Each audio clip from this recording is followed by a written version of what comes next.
Dosen tetap Yayasan Universitas Indonesia Timur, mengampu identitas dan mata kuliah yang saya ampu adalah program studi manajemen, Fakultas Ekonomi dan Bisnis, nama mata kuliah pengantar manajemen, kode mata kuliah MK 3MK KP 60109 semester 1, 100 mata kuliah wajib, dosen pengampu Agus Suharman SEMM. Deskripsi mata kuliah. Mata kuliah pengantar manajemen memberikan mahasiswa dengan pengetahuan dasar mengenai konsep, teori, fungsi, proses, dan pembelajaran manajemen dalam organisasi. Mahasiswa mempelajari fungsi perencanaan, pengorganisasian, kepemimpinan, pengarahan, pengendalian, dan pengambilan keputusan, komunikasi, organisasi, etika bisnis, tanggung jawab, serta penerapan prinsip-prinsip mempengaruhi prinsip-prinsip manajemen, masalah studi kasus, dan analisa organisasi. Pendekatan Outcome Basic Education (OB) dengan penekanan pada pencapaian kompetensi melalui pembelajaran aktif, case method, diskusi, presentasi, dan proyek sederhana. Capaian pembelajaran lulusan PL yang didukung. Sikap bertakwa kepada Tuhan Yang Maha Esa, menjunjung tinggi etika akademik dan profesional, bertanggung jawab serta bertanggung jawab atas pekerjaan secara mandiri maupun kelompok. Pengetahuan, menguasai konsep dasar ilmu manajemen dan organisasi. Keterampilan umum, mampu berpikir kritis, logis, sistematis, dan komunikatif. Mampu bekerja sama dalam tim. Keterampilan khusus, mampu menganalisa permasalahan manajemen dasar pada organisasi dan memberikan alternatif solusi berdasarkan konsep manajemen. Capaian pembelajaran mata kuliah CPMK. Setelah penyelesaian mata kuliah ini, mahasiswa mampu 1. Menjelaskan konsep dasar fungsi perkembangan ilmu manajemen. 2. Menganalisis lingkungan organisasi dan proses manajemen. 3. Menerapkan fungsi perencanaan, pengorganisasian, kepemimpinan, pengendalian dalam kasus sederhana. 4. Mengevaluasi penerapan prinsip-prinsip manajemen dalam organisasi berdasarkan studi kasus. Sub CPMK dan indikator. CMMK menjelaskan 1. CPMK menjelaskan manajemen. Indikator memperjelas definisi fungsi dan perkembangan manajemen. CPMK 2 menganalisis organisasi. Indikator mengidentifikasi lingkungan internal dan eksternal organisasi. CPMK 3 menerapkan fungsi manajemen, menyusun rencana sederhana dan struktur organisasi. 4. Mengevaluasi kasus. Indikator memberikan rekomendasi berdasarkan analisis kasus. Metode pembelajaran. Student Centered Learning (SCL). Change Method. Project Based Learning. Collaborative Learning. Diskusi kelompok, presentase refleksi pembelajaran, asesmen dan publik penilaian, komponen penilaian, bobot, kehadiran dan partisipasi 10%, kuis 10%, tugas individu 15%, ujian akhir semester 20%, total bobot 100%, tugas kelompok proyek 20%,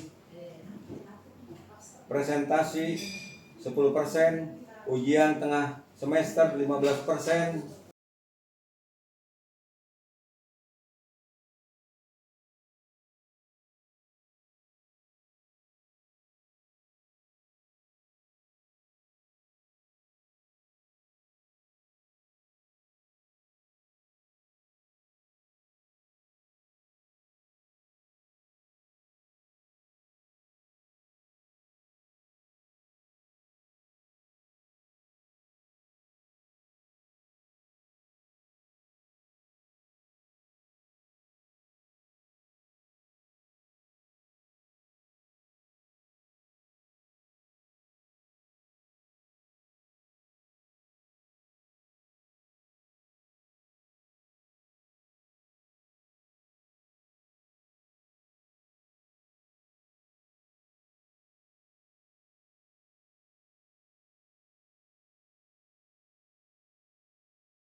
Kasih ala-alaan na datang. ya. Ya. Selamat siang adik-adik. Selamat siang. Assalamualaikum warahmatullahi wabarakatuh. Waalaikumsalam warahmatullahi wabarakatuh. Perkenalkan dulu, nama saya Agus Warman, dosen tetap di Fakultas Ekonomi. Jadi OMB saya itu di Fakultas Ekonomi. Jadi kita belajar sekarang masalah penilaian dulu ya. Penilaian kita itu semuanya untuk kehadiran 10%, tugas 20%, UTS-nya 30%, UAS-nya 40%. Nah, sekarang kita belajar pengantar manajemen. Kita ke skup globalnya dulu ya. Jadi kita kuliah di Fakultas Ekonomi.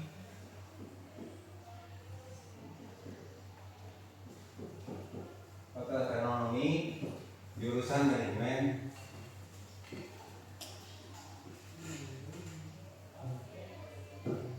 Ya kan jurusannya kan prodinya ada dua, yang itu akuntansi dan manajemen. Itu jurusan manajemen. Jadi kita sebelum lari ke pengantar manajemen kita harus dulu apa yang dimaksud dengan prinsip ekonomi. Itu dasarnya semua juga akan kepake ini. Memanage itu manajemen semua akan kepake maupun di fakultas manapun. Jadi kita pakai dengan prinsip ekonomi itu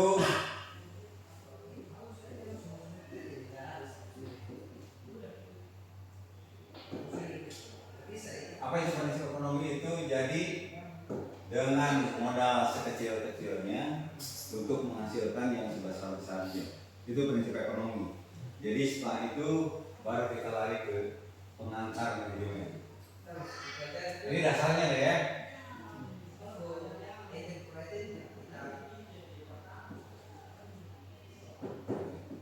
Baik, sekarang kita masuk ke modulnya pengantar manajemen seni mengelola organisasi.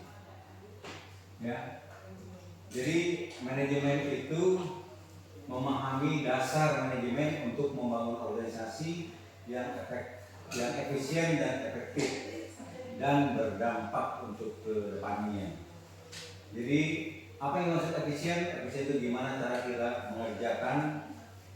mengerjakan sesuatu dengan tepat dan benar. Kalau efektif itu hampir sama, cuman dia lebih ini efektif itu lebih cepat aja, lebih cepat. Kalau efisien kan kita waktu kita akan lebih bagus. Kalau efektif itu kita tepat sasarannya, itu lebih efektif, ya kan?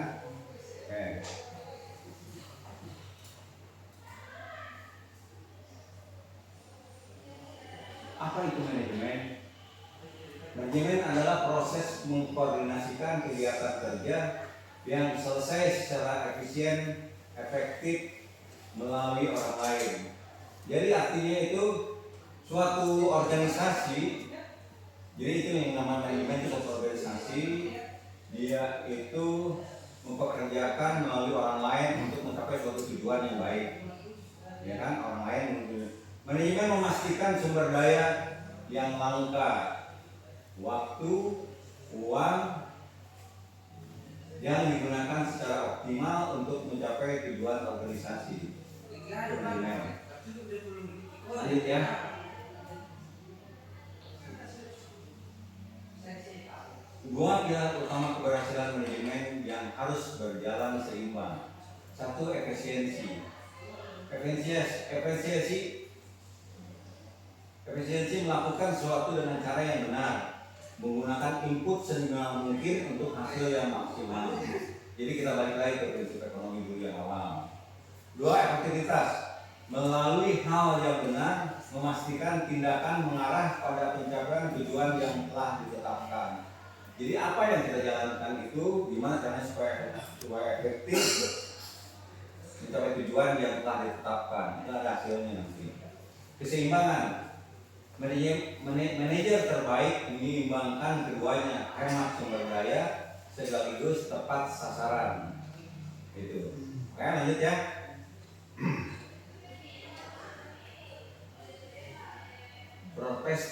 Prospektif klasik.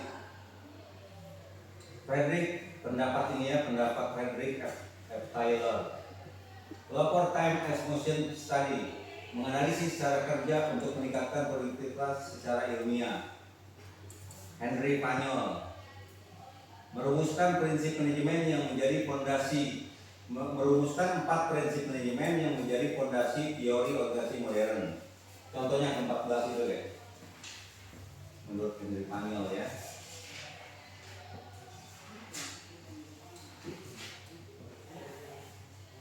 Yang 14 itu menurut Henry Panyol itu: 1. Pembagian kerja. 2. Spesifikasi bikin karyawan lebih ahli dan efisien pekerjaan yang dibagi sesuai dengan keahlian. 3. Disiplin. 4. Kesatuan perintah. 5. Kesatuan pengarahan. 6. Mengutamakan kepentingan organisasi di atas kepentingan pribadi. 7. Penggajian yang adil. 8. Pemusatan sentralisasi. 9. Rantai skala garis wewenang. 10. Tata tertib. 11. Keadilan. 12. Stabilitas jabatan karyawan. 13. Inisiatif. 14. Semangat korps, efisiensi dan korps. Itu menurut Henry Panyol. Dampak nyata: lahirnya standarisasi kerja dan standarisasi tugas yang membentuk organisasi industri hingga saat ini. Oke. Lanjut ya. Prepestik perilaku. Elton ya, menurut Elton ini evaluasi manajemen ya. Menurut Elton, Panyol melalui Horst study menemukan bahwa faktor sosial dan psikologis berpengaruh besar terhadap produktivitas karyawan. Jadi faktor sosial itu sama dengan di suatu organisasi ya. Faktor sosial itu cara kita lah memperlakukan karyawan ya.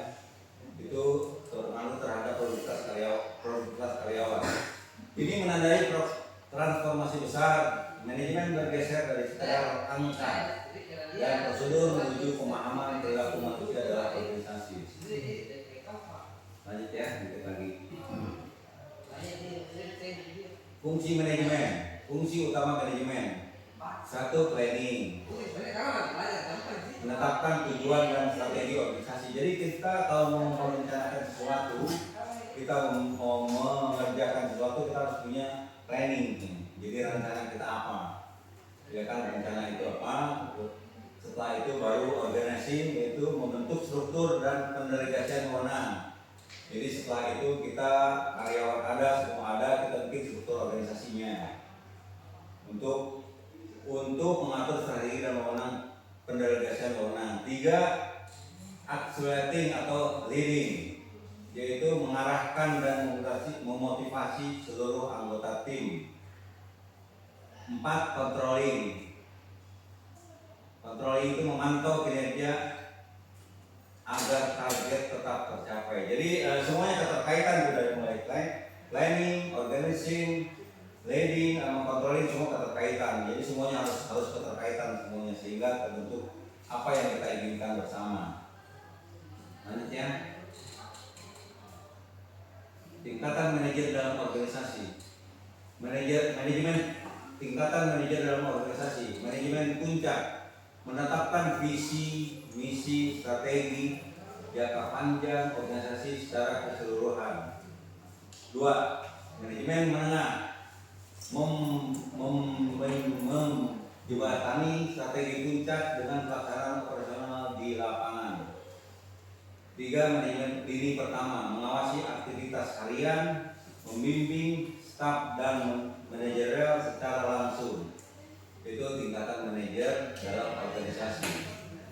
Selanjutnya, keterampilan manajerial yang dibutuhkan. 1. Teknis, kemampuan spesifikasi untuk memahami dan melakukan pekerjaan operasional di bidangnya. Jadi teknis itu kemampuan seseorang memahami melakukan pekerjaan operasional di bidangnya. Misalnya kalian itu ahli ekonomi, ya di situ lah letaknya, ya kan? Kalau misalnya komunikasi, ya di situ lah komunikasi. Manusiawi, kemampuan membangun hubungan berkomunikasi dan bekerja sama secara efektif dengan orang lain. Jadi kita itu di samping, jadi percuma deh, komunikasi itu sebenarnya nomor 1 di antara kalian semua, ya kan? Kalau tanpa komunikasi semuanya tidak akan berjalan. Masa mau masing-masing punya prinsip, jadi komunikasi itu yang searah.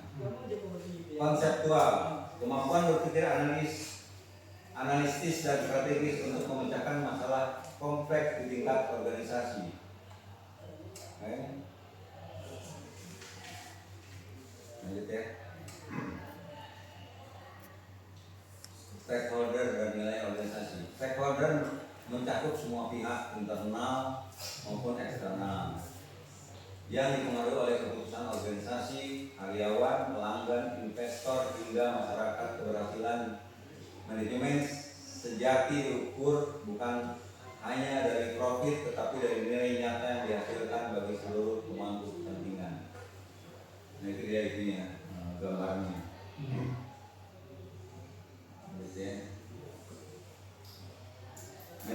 Manajer masa depan.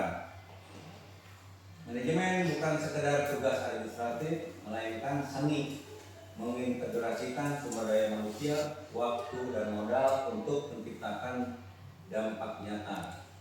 Jadi kita harus memahami dulu fondasinya. Kuasai konsep. Jadi kita kalau mau mendirikan sesuatu itu, kita mau mengerjakan sesuatu, kita harus menguasai dulu konsep apa yang kita mau dikerjakan yang lebih efisien dan efektif, dan fungsi POLC yaitu perencanaan organisasi, leading dan controlling sebagai landasan berpikir manajerial. Adaptasi terus menerus. Lingkungan bisnis berubah cepat. Manajer masa depan harus lincah dan terbuka terhadap perubahan.